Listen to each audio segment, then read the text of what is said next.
Ah, quelle séance là? Crevé. On y va? Allez, juste attends, je dois prendre ma prote. T'as quoi? Ma prote, mon shaker de protéines.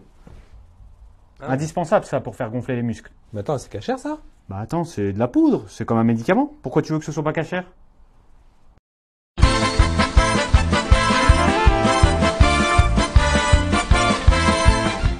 Pour de nombreux sportifs, les protéines en poudre, qu'on appelle aussi la whey ou la prot pour les intimes, sont devenues un incontournable pour favoriser la prise de masse musculaire avec la prise d'1 à 3 shakers par jour en général. Qu'en est-il d'un point de vue cache-route? Peut-on consommer toutes ces protéines sans distinction? Jetons tout d'abord un coup d'œil à la composition. 1.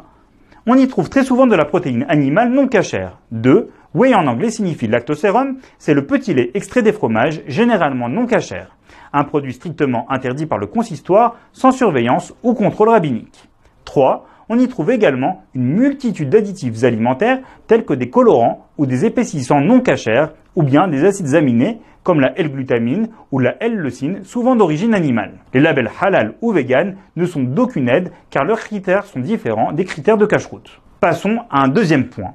Bien sûr, quand la santé est en jeu, on est parfois autorisé, voire tenu de consommer des médicaments, même s'ils sont composés d'ingrédients non cachères, s'il n'existe pas d'équivalent cachère. Mais les protéines en poudre ne sont pas des médicaments. Il s'agit d'aliments qui ont du goût et qui ne sont pas indispensables à notre santé.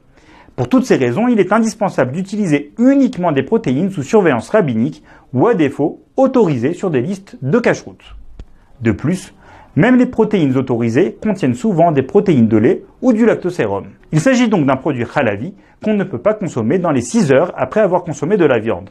Enfin, même lorsque les protéines bénéficient d'une certification rabbinique, il est recommandé de ne consommer que des protéines élaborées à partir de lait surveillé.